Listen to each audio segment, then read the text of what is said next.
Halo semua, video kali ini sebagai pengantar untuk mata pelajaran WAN atau teknologi jaringan berbasis luas. Pada video kali ini kita akan belajar tentang pengenalan jaringan berbasis luas, apa saja perangkat-perangkat yang dibutuhkan dalam WAN, dan juga standar pada WAN. Selamat mengikuti.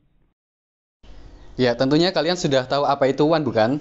Pada kelas 10 pelajaran KJD, kalian tahu tentang jaringan berdasarkan luas wilayahnya. Ada LAN, MAN, dan juga WAN. Kalau LAN itu luasnya bercakup pada satu ruangan atau satu lab, dia lokal, hanya lokal saja. Sedangkan MAN itu antar gedung, dan WAN itu lebih luas lagi. Jadi pada jaringan WAN itu menghubungkan antara beberapa LAN, bisa antar satu gedung satu dengan gedung yang lain. Terdapat begitu banyak pilihan yang tersedia untuk mengimplementasikan WAN yang bisa dibedakan berdasarkan teknologi, kecepatan, dan biaya yang dibutuhkan. Satu perbedaan utama antara LAN dengan WAN adalah organisasi harus berlangganan kepada penyedia jaringan dari perusahaan penyedia jaringan yang ada. Jadi untuk WAN itu ada langganannya, karena lebih luas lagi ya. Kemudian sebuah WAN menggunakan jalur data untuk membawa data menuju ke internet dan menghubungkan lokasi perusahaan yang terpisah. Telepon dan layanan data yang paling banyak digunakan pada WAN.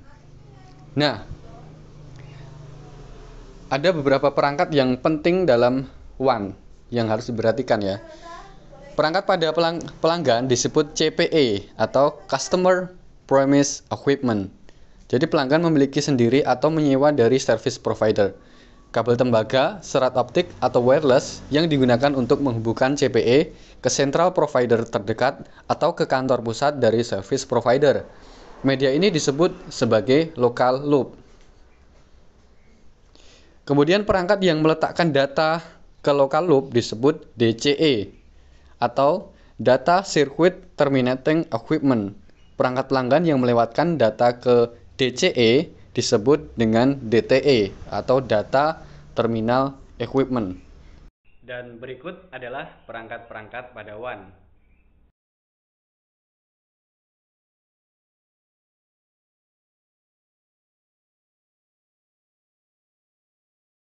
Yang pertama adalah router. LAN mengirimkan data ke router, kemudian router akan menganalisa berdasarkan informasi pada alamat layer 3. Kemudian router akan meneruskan data tersebut ke interface WAN yang sesuai berdasarkan routing tabel yang dimilikinya. Router adalah perangkat jaringan yang aktif dan intelijen dan dapat berpartisipasi dalam manajemen jaringan.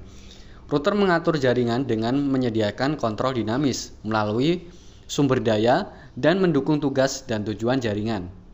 Beberapa tujuan tersebut antara lain konektivitas, performansi, dan reliable, kontrol, manajemen, dan fleksibilitas. Yang kedua adalah CSU atau DSU. Jalur komunikasi membutuhkan sinyal dengan format yang sesuai. Untuk jalur digital, sebuah Channel Service Unit atau CSU dan Data Service Unit atau DSU dibutuhkan. Keduanya sering digabung menjadi sebuah perangkat yang disebut CSU atau DSU. Yang ketiga adalah modem. Modem adalah sebuah perangkat dibutuhkan untuk mempersiapkan data untuk mentransmisi melalui local loop.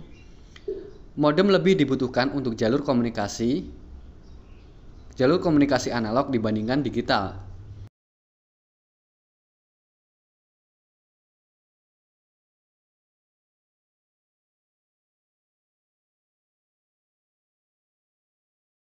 Modem mengirimkan data melalui jalur telepon dengan memodulasi dan demodulasi sinyal. Sinyal digital ditumpangkan ke sinyal suara analog yang dimodulasi untuk mentransmisikan pada sisi penerima sinyal analog dikembalikan menjadi sinyal digital atau demodulasi.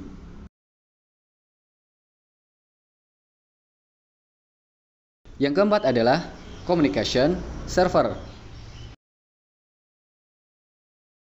Communication server mengkonsentrasikan komunikasi dengan dial-in dan remote access ke LAN. Communication server memiliki beberapa interface analog dan digital serta mampu melayani beberapa user sekaligus. Demikian video tentang pengantar WAN, semoga kalian bisa memahami. Apabila ada pertanyaan bisa ditanyakan lewat chat grup WhatsApp. Terima kasih. Wassalamualaikum warahmatullahi wabarakatuh.